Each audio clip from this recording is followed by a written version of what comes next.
Et si l'avenir, c'était le métier de marchand de biens plutôt que celui du promoteur? Écoute, je vais te donner mon avis.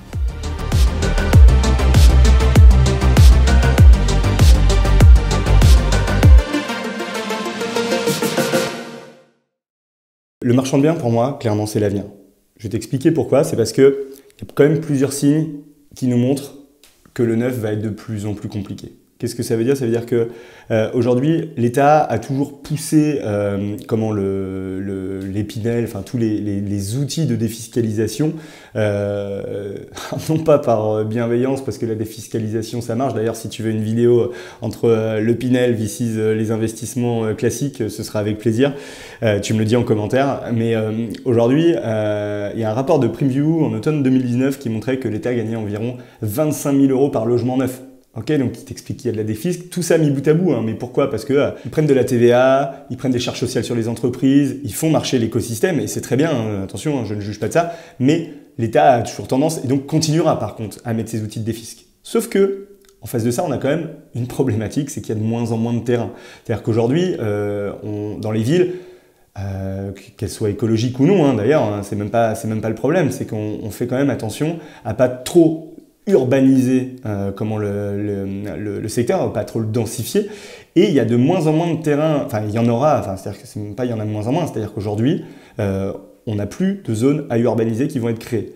Il y a je sais plus combien de mètres carrés qui sont dédiés tous les 10 ans et où les agglos ont le droit de délivrer à quelques endroits très ponctuels parce que là ils se rendent compte qu'il y a un vrai problème. Mais ça je peux t'assurer que ça ira dans les mains de ceux qui sont implantés localement et les promoteurs qui sont là depuis longtemps. Donc qu'est-ce que ça veut dire? Ça veut dire que il y a un moment, si tu peux pas créer du neuf et qu'il y a de moins en moins de terrain mais il y a toujours autant de promoteurs, les gens se basculent forcément dans l'ancien.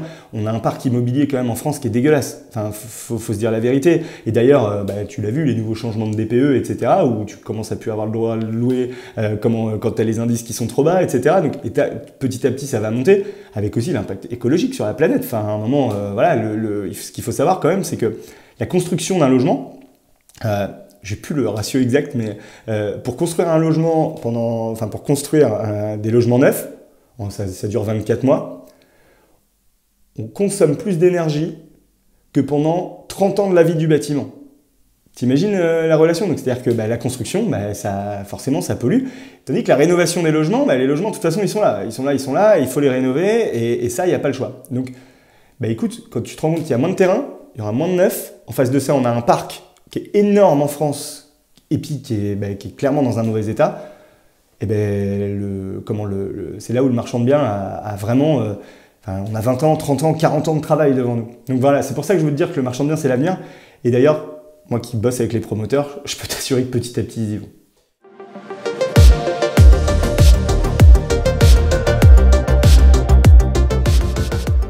À un moment, ils se rendent compte qu'ils ne pourront pas faire autant de logements dans le neuf qu'aujourd'hui. Petit à petit, tout ça, ça va se réduire, sauf que c'est des niches. Enfin, je t'ai dit en préambule quand même que c'était 25 000 € par appart. Ils ont tout intérêt à ce que ça continue dans l'ancien. C'est-à-dire que eux, plus il y a de volume, plus ils encaissent.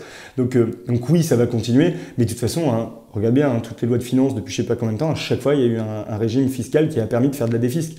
Alors, je veux juste mettre une attention, hein, et vraiment, tu me le dis si tu veux une vidéo là-dessus, mais tous les systèmes de défiscalisation, celui qui gagne le plus d'argent, enfin ils sont deux, c'est l'État et le promoteur, ou le marchand de biens.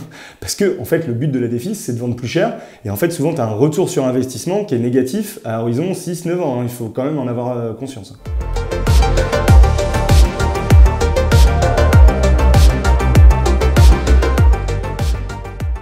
Regarde le nombre de promoteurs qu'il y a dans une ville.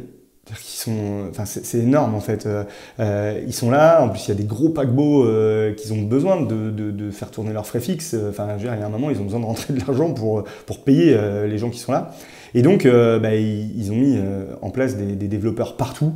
Et en gros, je veux dire, quand tu arrives à avoir un foncier qui est bon, faut être là depuis longtemps. Qu'est-ce que ça veut dire? Ça veut dire que aujourd'hui, ça, c'est un marché qui est saturé. Ok, donc ils vont petit à petit trouver des solutions, comme je te disais, et passer sur l'ancien. Avec nous, en tant que marchand, il n'y a pas grand monde en fait. Il n'y a pas grand monde sur ce secteur. Alors, il y a beaucoup de marchands de biens, mais je ne connais pas de boîte aujourd'hui marchand de biens national qui dit je suis capable d'acheter comme un Cogedim en promotion. Il n'y a pas ça en marchand de biens en fait. Sauf qu'aujourd'hui, Le parc, il est plus important dans l'ancien que dans le neuf. Donc aujourd'hui, j'ai 36 ans, je vais me mettre sur un métier qui va pouvoir être porteur pendant 30 ans et pas un métier qui est déjà saturé, sur lequel je vais me positionner et puis que je vais galérer pendant 15-20 ans et plus ça va et plus le marché va se resserrer, quoi. C'est de l'entrepreneuriat pur, quoi. Si tu veux en savoir plus, abonne-toi à la newsletter, on te donne toutes les infos chaque semaine sur l'évolution du métier de marchand.